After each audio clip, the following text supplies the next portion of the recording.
리포터입니다. 과기정통부와 교육부가 주최하고 한국과학창의재단이 주관하는 2020 소프트웨어 교육 페스티벌이 시작이 됐습니다. 올해에는요, 언제 어디에서라도 여러분들이 안전하고 편안하게 콘텐츠들을 만나볼 수 있도록 온라인을 통해서 준비를 했는데요. 요즘의 일상은 대부분 비대면으로 이루어지잖아요. 온라인 수업부터 시작을 해서 온라인 쇼핑, 화상회의, 여기에 다양한 공연과 행사들까지 온라인을 통해서 진행이 되고 있습니다. 그래서 더더욱 소프트웨어와 AI 인공지능에 대한 정보와 교육이 필요한 때인데요. 그래서 여러분들에게 이 소프트웨어와 AI 인공지능에 대해서 자세히 알려드리기 위해서 제가 나왔습니다. 그래서 준비한 첫 번째 랜선 나들이의 장소는요, 제주도 넥슨 컴퓨터 박물관입니다. 오늘 이곳에서 정말 유익한 이야기들을 나눠볼까 하는데요. 지금부터 저와 함께 가보시죠. 이제 곧 넥슨 컴퓨터 박물관 입구에서부터 시작을 할 예정인데요. 오늘 랜선 나들이는요, 코로나19로 인해서 방역수칙을 잘 지키면서 마스크를 착용하고 촬영하고 있으니까요, 여러분들 걱정 않으셔도 되겠습니다. 자, 그렇다면 오늘 이곳을 자세히 설명해 주실 전문가분을 모셨는데요. 함께 하도록 할게요. 안녕하세요, 도스트님. 안녕하세요. 이곳이 어떤 곳인지 짧게 소개 부탁드릴게요. 네, 이곳은 우리나라 대표 게임 기업 넥슨에서 2013년도에 개관한 아시아 최초의 컴퓨터 박물관, 넥슨 컴퓨터 박물관입니다. 그럼 저와 함께 안으로 들어가 보실게요. 그럴까요? 우와, 지금 이곳을 보니까요, 일단 아래에서부터 회로도처럼 이루어져 있는 것 같아요. 네, 맞습니다. 앞에 있는 이 회로도가 컴퓨터 회로도라고 생각하시고요. 여러분들 컴퓨터의 데이터가 돼서 회로도를 따라 흐른다고 생각하면서 관람을 하시면 좋을 것 같아요. 지금 화면을 통해서 나오는 걸 보니까요, 마더보드부터 시작을 해서요, 여러 가지 연결된 저장 장치, 그래픽 카드들을 볼 수가 있는 것 같아요. 네, 맞습니다. 안에 들어가시면은 각 장치별로 소개가 되어 있고요. 가장 먼저 입출력 장치부터 볼 수 있습니다. 지금 여기 있는 건 마우스 같은데요. 나무로 이루어져 있네요. 네, 지금 보시는 게 세계 최초의 마우스, 엥게바트 마우스입니다. 이때는 밑에 바퀴가 달려 있었고요. 나중에 이 바퀴가 볼로 바뀌고 요즘은 발광 다이오드를 이용해서 움직임을 감지하고 있습니다. 마우스 변종 과정도 볼 수가 있네요. 신기해요. 그 다음에 저희가 볼 수 있는 게 여기 있는 것도 굉장히 신기한 것 같은데요. 여기 앞에 있는 거는 애플사 최초의 컴퓨터예요. 키보드나 모니터가 처음 달리기 시작한 최초의 개인용 컴퓨터 중 하나라고 보실 수 있습니다. 이게 그러면 제가 알고 있는 애플 1이라는 그 컴퓨터가 맞을까요? 네, 맞습니다. 이걸 보다 보니까요, 한국에 처음으로 도입된 컴퓨터들은 또 어떤 모습일까도 궁금한데 이곳에서 그것도 확인할 수가 있을까요? 네, 저 안쪽으로 들어가시면 볼 수 있습니다. 넘어가 보시죠. 네. 여기 있는 게 PC라는 퍼스널 컴퓨터라는 용어를 처음 사용한 IBM사의 컴퓨터고요. PC 5150이라고 합니다. 그럼 저희가 우리나라에서 컴퓨터를 사용했을 때 초창기 모습이 이러했다라고 생각을 해보면 될까요? 이쪽으로 보시면 실제 모습을 볼 수 있어요. 실제 모습도 있어요? 우와. 이건가요? 네, 앞에 보이는 컴퓨터들이 우리나라 최초의 개인용 컴퓨터들 중 한 대들이고요. 앞서 보셨던 해외 컴퓨터들이 만들어진 지 조금 시간이 흐른 뒤에 우리나라 1983년도에 정부에서 정보 산업의 해외를 지정을 하면서 5개의 민간 기업에 위탁을 해서 만든 컴퓨터들입니다. 삼성이나 지금의 LG인 금성, 그리고 대우, 그리고 삼복 컴퓨터 등 여러 가지 컴퓨터들 볼 수 있는데요. 대표적으로 앞에 있는 SPC 100이나 아니면 뒤쪽에 있는 IQ1000 같은 컴퓨터를 볼 수 있습니다. 그렇군요. 이렇게 우리나라의 초창기 컴퓨터의 모습을 보다 보니까 IT 강국이 우리나라잖아요. 그렇죠. 인터넷의 역사도 궁금해지기 시작하는데 확인해 볼 수가 있을까요? 네, 안쪽으로 더 들어가실게요. 넘어가 볼까요?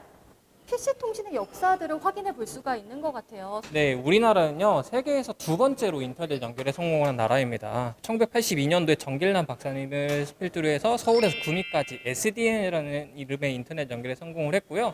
그 이후에 앞에 보이는 천리안이나 하이텔, 나우누리, 유니텔 같은 PC통신이 유행하기 시작했습니다. 이 파란 화면을 보니까 예전에 제가 인터넷을 처음 연결했을 때의 모습이 생각이 나는 것 같긴 해요. 이렇게 PC통신의 역사를 보니까 정말 자세하고 저희가 어떻게 발전을 해왔는지 확인해 볼 수가 있네요. 이렇게 1층 웰컴 스테이지를 통해서 저희가 살펴보다 보니까요, 컴퓨터의 초창기 모습을 자세히 볼 수가 있어서 정말 유익했던 시간인 것 같아요. 역시나 아시아 최초의 컴퓨터 박물관답다라는 생각도 드는데요. 저희가 다음으로 둘러볼 곳은 어딘가요?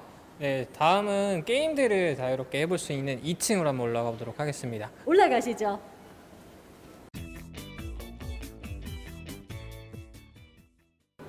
여러분 보이시나요? 지금 제 뒤로는요, 한눈에 보기만 해도 정말 다양한 게임들을 만나볼 수 있는 것 같은데요. 이곳에서는 세대별 콘솔 게임부터 시작을 해서요, 소프트웨어 프로그램들을 도서관처럼 자유롭게 이용을 해볼 수가 있다고 합니다. 안에는 어떤 내용이 있나요? 네, 안쪽에는 최초의 비디오 게임 중 하나인 컴퓨터 스페이스부터 다양한 장르의 게임들을 해볼 수 있습니다. 저와 함께 안으로 들어가 보실게요. 잠깐만요. 도슨트님, 굉장히 어려워요. 뭔가 어려워요. 네, 여기 있는 게임이 처음으로 대중한테 비디오 게임이라는 걸 소개한 컴퓨터 스페이스고요. 너무나 어렵기 때문에 크게 상업적으로 성공하지 못했습니다. 그렇군요. 그래서 나중에는 조금 쉬운 게임으로 이쪽에 옆에 계시는 퐁이 등장을 하게 됐고요. 이거군요. 네. 그럼 지금 화면에서 보이는 이건가요? 네, 맞습니다. 탁구처럼 공을 네. 서로 주고받는 게임이에요. 오, 네. 그래서 이 게임부터가 이제 게임이라는 걸 본격적으로 사람들이 놀이문화로 인식을 하게 됐습니다. 근데 이렇게 폰 게임을 하다 보니까 저희 앞쪽에 있는 게임들이 눈에 들어오는데요. 저기 있는 게임들은 제가 예전에 해봤던 그런 게임들인 것 같아요. 요거 제 주변에 많은 분들이 하셨던 거 기억이 나고요. 그 다음에 이거야말로 이거 정말 시작이 언제 되나요? 정말 추억의 게임들을 다 만나볼 수가 있고, 우리 어린이 친구들이나 학생 친구들이 오면 이렇게 게임이 발전했구나 라는 것을 배워볼 수 있을 것 같아요. 여기가 도서관처럼 자유롭게 이용해 볼 수 있다는 그곳인 건가요? 네, 맞습니다. 여기 앞쪽에 있는 세대별 콘솔 게임기들은 여기 안쪽에 들어있는 게임팩들 보이시죠? 자유롭게 꺼내서 원하시는 게임팩 다 꺾이면서 해보실 수 있어요.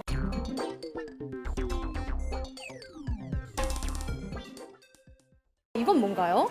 지금은 폐간된 과거에 출간되었던 여러 가지 게임 잡지들을 꺼내서 읽어보실 수 있어요. 굉장히 희귀한 잡지들이네요. 네, 맞습니다. 이렇게 게임뿐만이 아니라 소프트웨어 프로그램들 그리고 잡지들까지 만나볼 수가 있었는데요. 여태까지는 역사였다면 요즘에 또 VR이 대세잖아요. 그렇죠. 이런 것도 궁금해지는데요. 혹시 확인할 수 있을까요? 네, 이쪽에서 만나볼 수 있고요. 이 VR이라는 게 웨어러블 컴퓨터잖아요. 네. 이쪽에서 웨어러블 컴퓨터의 변천을 한 번씩 살펴볼 수 있습니다. 보니까 저는 굉장히 투박하고 정확하지 않은 모양일 줄 알았는데 그 전에도 예쁘게 이렇게 시계처럼 되어 있네요. 네, 그러다가 나중에는 점점 팔에 착용하고 얼굴에 착용하고 이제는 뒤에서 체험해 볼 수 있는 본격적인 웨어러블 컴퓨터 만나볼 수 있습니다. 와, 이거 너무 재밌는데요? 이게 VR이구나. 이곳 오픈 스테이지에서는요, 다양한 소프트웨어 프로그램들을 오락실에서 즐기듯이 재미있게 즐길 수 있다는 점이 정말 장점이었던 것 같은데요. 체험과 참여를 기반으로 변화하는 박물관이다라는 생각이 다시 한번 드는 것 같습니다. 다음은 어떤 곳인가요? 네, 다음은 다양한 코딩 소프트웨어를 체험할 수 있는 3층입니다. 올라가시죠.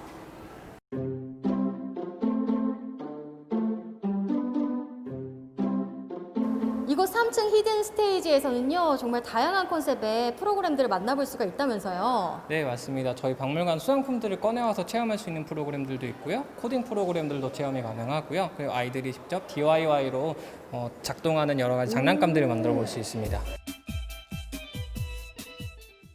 와, 이 공간은 또 저희가 아래층에서 만났던 공간들하고는 사뭇 달라요. 네. 여기 있는 건 뭔가요? 여기 있는 거는 코딩 소프트웨어들이에요. 앞에 보시는 게 90년대부터 컴퓨터 프로그래밍 언어 교육용으로 많이 사용됐던 GW 베이직입니다. 베이직이란 단어가 굉장히 좀 익숙한 것 같기도 한데요. 그 다음은? 뭔가요? 여기 있는 거는 아두이노라고 해서 오픈소스 기반의 컴퓨터 개발 키트예요. 요즘은 인터넷에서 일반인들도 쉽게 가지고 와가지고 집에서 뭐 소프트웨어들 아니면 여러 가지 기기들 만들어 볼 수 있습니다. 와, 이걸 통한다면 소프트웨어에 대해서 조금 더 쉽게 다가가는 순간이 될 것 같아요. 네, 지금 앞에 보시는 거는 조금 더 쉬우실 텐데요. 여기 코드게임랩이라고 해가지고 마이크로소프트사에서 제공하고 있는 프로그램이에요. 간단하게 나만의 게임을 비주얼 기반의 코딩 언어로 만들어 볼 수 있습니다. 내가 스스로 게임을 만들어 보면서 사고도 굉장히 늘어날 수 있는 순간일 것 같은데요. 마지막은 뭔가요? 지금 앞에 보이는 거는 코드 월즈라고 해서 블록 코딩을 이용해서 아이들도 쉽게 코딩을 배워볼 수 있는 플랫폼이에요. 이런 프로그램을 통해서 우리 아이들이 프로그래밍을 어떻게 해야 되는지 사고 방식이 늘어날 수 있을 것 같아요. 네, 맞습니다. 자, 그렇다면 이 뒤쪽에는 조금 더 귀여운 것들이 놓여져 있는데 뭘까요? 여기서는 메이플 스토리의 핑크빈 캐릭터를 가지고 와서 코딩을 통해서 핑크빈의 모험 이야기를 완성해 볼 수 있습니다. 이 보니까 단계별로 이루어진 것 같아서 우리 친구들이 해보면서 재미도 느끼고 네. 소프트웨어 프로그램이 이렇게 이루어지는구나 라고도 느낄 수 있을 것 같습니다. 자, 이렇게 2020 소프트웨어 교육 페스티벌 홈페이지에 방문을 하시면요, 지금 보신 거와 같이 다양한 프로그램을 온라인 전시관을 통해서 만나보실 수 있다니까요, 참고하셨으면 좋겠습니다.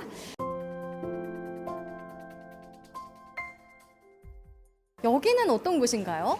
이곳은 오픈 수장고라고 하는 곳이에요. 보통 박물관이나 미술관에 수장고라고 하는 유물들을 보관하는 창고를 가지고 있는데 보통 공개되진 않아요. 저희 박물관에서는 여러분께 조금이라도 더 많이 보여드리고자 오픈을 해서 보여드리고 있고요. 이 중에서 직접 꺼내와서 한 가지씩 체험해 보실 수도 있습니다. 그 체험해 볼 수 있다라는 것이 눈으로만 보는 게 아니라 만져볼 수도 있다라는 뜻인가요? 네, 맞습니다. 지금 앞에 있는 것처럼 한메타적 여사 같은 이런 프로그램들 아니면 뒤쪽에 있는 여러 가지 컴퓨터들을 꺼내와서 체험할 수 있습니다. 이곳에는 뭘 만들 수가 있는 거죠? 이곳에서는 여러 가지 아이들이 직접 손으로 만들어 볼 수 있는 디지털 토이를 할 수가 있는데요. 예를 들면 이런 태양빛을 이용해서 움직이는 장난감이나 네. 마우스 같은 걸 만들어 볼 수 있습니다. 실제로 작동을 하는 건가요? 네, USB를 이용해서 집에 있는 컴퓨터에 연결하면 실제 작동하는 마우스예요. 그럼 저도 한번 도전을 해보겠습니다. 네, 이쪽으로 앉으시죠. 자, 이렇게 해서 마무리를 하면 딸깍딸깍 마우스가 완성이 됐습니다. 와, 이렇게 어려울 수 있는 프로그램도 이곳을 통해서 오락실처럼 재미있게 게임을 통해서 배울 수 있으니까요, 정말 재미있는 것 같은데 이런 공간을 어떻게 이용할 수 있는지 궁금해요. 여기 있는 프로그램은 매표소나 여기 3층에서 직접 신청을 해서 자유롭게 직접 만들어 보실 수 있고요. 이거 이외에도 저희 박물관에서는 지역 아동들을 대상으로 학기제로 어린이 융합 워크숍도 진행되고 있어요. 이렇게 공간들을 둘러보다 보니까요, 시간이 아쉬울 정도로 훌쩍 지나가 버렸는데요. 말씀하신 대로 제주도 어린이들을 위한 워크숍도 진행이 된다고 하니까요, 여러분들 참고해 보셨으면 좋겠습니다. 저희가 마지막 딱 한 곳만에 남겨두고 있다고 들었는데 어떤 곳이죠? 네, 마지막 지하 플레이그라운드예요. 내려가시면 스포츠 게임들 즐겨보실 수 있습니다. 우와, 이동을 해보시죠.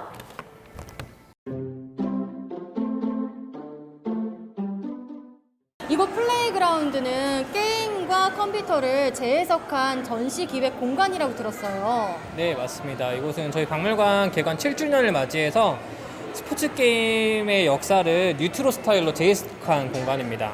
그렇군요. 지금 여기 둘러보시니까 이렇게 스포츠 게임들을 만나볼 수가 있네요. 근데 제가 이 공간을 설명 듣기로는 사람들에게 설문조사를 통해서 이루어졌다고 들었어요. 네, 여기 있는 게임들을 선정할 때 저희가 인스타그램이나 이런 곳을 통해서 어떤 게임들 좋아하시는지 설문조사를 받아서 게임들 선정했습니다. 와, 소통을 통해서 이루어진 공간이라고 하니까 더더욱 와닿기도 하고요. 사실 요즘 코로나 시기이기 때문에 힘드실 텐데 스포츠란 협동과 또 경쟁을 통해서 배우는 거잖아요. 그래서 아마 이런 것들도 배울 수 있는 공간이지 않을까라는 생각이 듭니다. 이렇게 랜선 나들이 제주 넥슨 컴퓨터 박물관 저와 함께 하셨는데요. 여러분들 어떠셨나요? 저는 그동안 소프트웨어와 컴퓨터에 대해서 궁금했던 점들이 모두 해소되는 유익했던 시간이었던 것 같습니다. 과기정통부와 교육부가 주최하고 한국과학창의재단이 주관하는 2020 소프트웨어 교육 페스티벌, 여러분들 11월 온라인 홈페이지를 통해서 내일 만나볼 수 있다고 하니까요. 저희는 그곳에서 만나도록 하겠습니다. 온라인 홈페이지에서 만나요.